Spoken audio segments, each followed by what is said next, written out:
You'd be surprised how many Christians walk around spiritually unarmed and they don't even know it.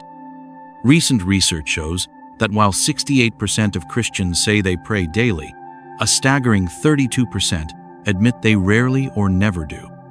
That's nearly 1 in every 3 believers disconnected from the very lifeline that was meant to sustain them. But here's the real question: what's actually happening when we stop praying? Because whether we're tuned in or not, the spiritual realm never hits pause. Demonic activity doesn't take weekends off. Attacks don't wait for your schedule to clear. There are battles happening around you right now, fierce, invisible, and deeply personal. And when prayer fades from your daily rhythm, you don't just lose a good habit, you lose coverage. This isn't about feeling guilty for missing morning devotions. It's about survival. It's about knowing what's coming against you when you step into the world with no spiritual armor on.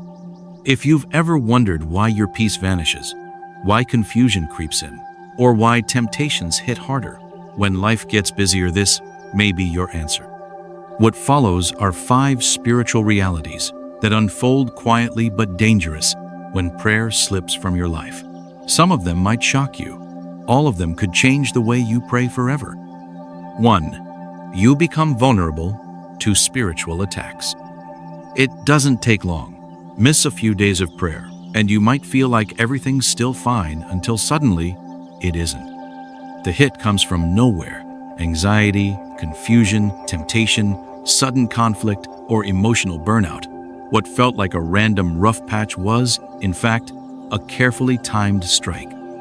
Because that's how spiritual warfare works. It waits until you're unarmed. Many Christians underestimate how precise and patient Satan is. He doesn't need to rush. He's had thousands of years to study human patterns, your weaknesses included. You think you can fight a full-time devil with a part-time prayer life? 5 hurried minutes in the morning won't hold back someone who's spent centuries perfecting deception. That's not spiritual discipline, it's spiritual wishful thinking. Jesus knew this. In Gethsemane, as he faced the weight of the cross, he found his disciples asleep and asked, "Could you not watch with me 1 hour?" Matthew 26:40.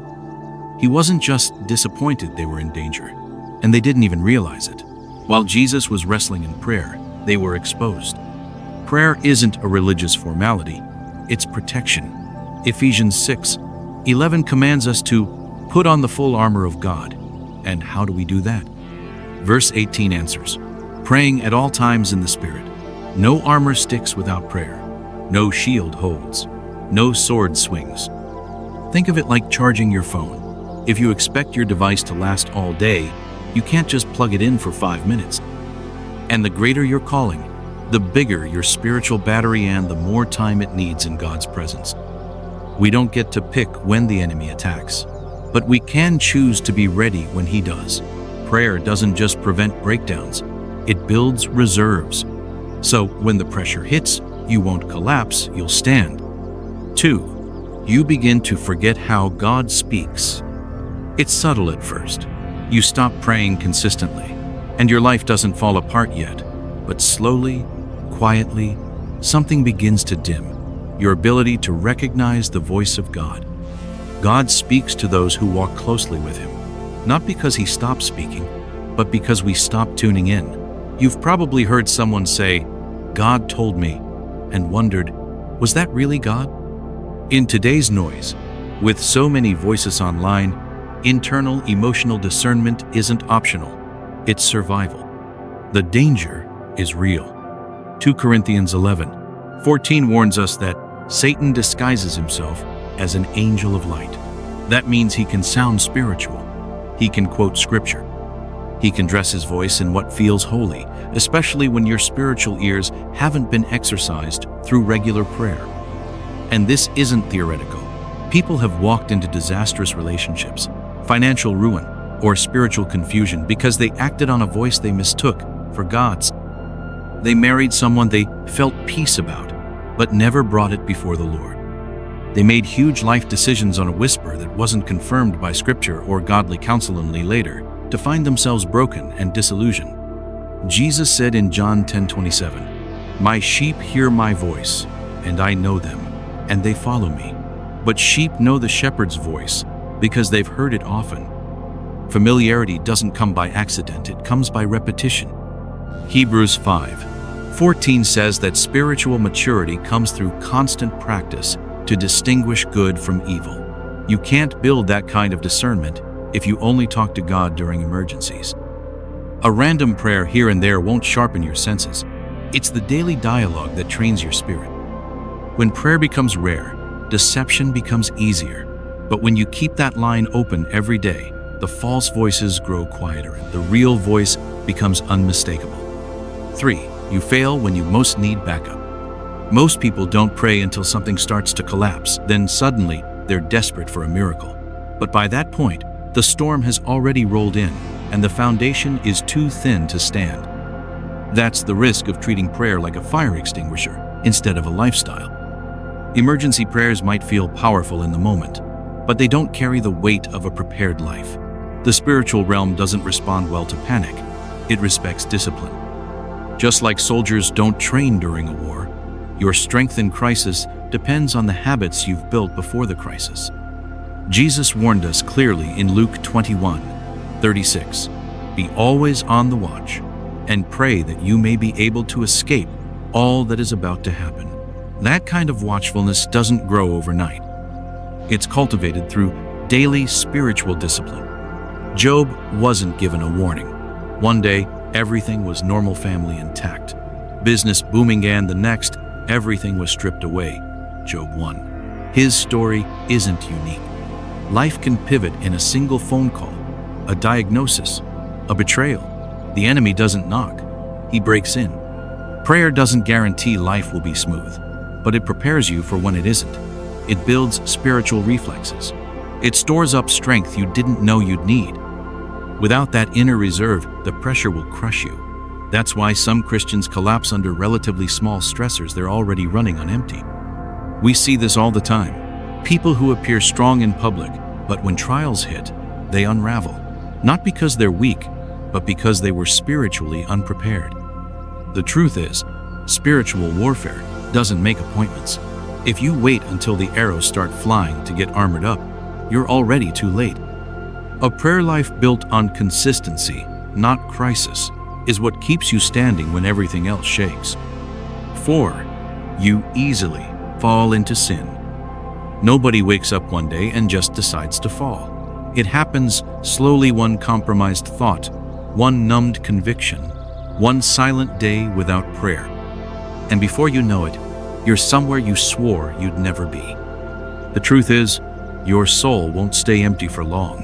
When communion with God fades, something else rushes in to take its place. The enemy is always nearby, waiting for that vacancy. Look at Adam and Eve. Their downfall wasn't just eating fruit, it was entertaining a voice they were never meant to hear.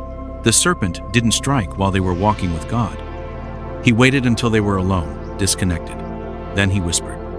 Proverbs 24:10 says, "If you faint in the day of adversity, your strength is small." That strength doesn't come from willpower or spiritual ambition. It comes from intimacy, daily connection with the Father. James 4:7 gives the key.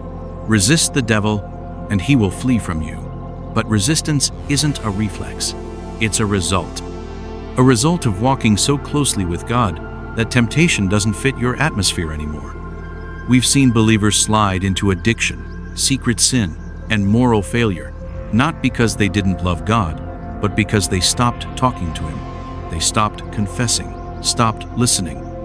And little by little, they made room for compromise. You don't fight sin with shame. You fight it by staying so full of God that sin can't breathe.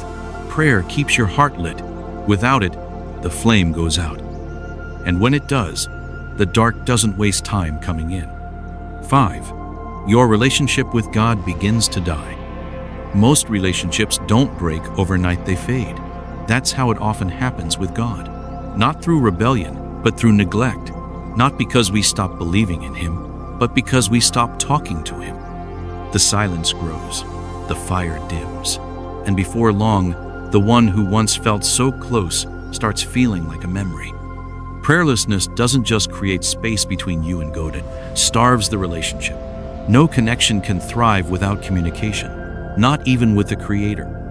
Just like in human relationships, when the conversations stop, so does the intimacy. What once was vibrant becomes routine. What once stirred passion now feels distant and unfamiliar. In Revelation 2:4, Jesus speaks to the church at Ephesus with a piercing word: "You have forsaken your first love." He wasn't talking to unbelievers. These were people who still served, still gathered, still worked in His name, but their hearts had grown cold. That kind of drift doesn't make a sound, it just happens slowly, invisibly, day by day. But there's hope. Psalm 63:1 paints the way back. "O God, you are my God. Earnestly I seek you. My soul thirsts for you." That's not just poetic. It's the cry of someone reviving a lost connection. That cry can be yours again. The good news? One whispered prayer can begin to melt the ice, and 1,000 more can set your heart on fire again. Don't wait till it's too late. So, what really happens when we stop praying? We become exposed to attacks we're not prepared for. We lose the ability to recognize God's voice. We reach for heaven too late when the battle's already begun. We fall faster into sin because we're spiritually empty. And slowly, tragically, we drift from the very God who loves us most. But this isn't about guilt. It's about grace. Prayer was never meant to be a religious duty. It's a life-linear daily breath, a daily touch. Start where you are. Start small. But start. Build consistency, not perfection.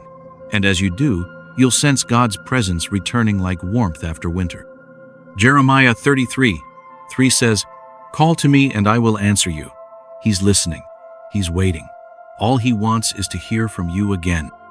Don't wait for a crisis. Restore the altar now.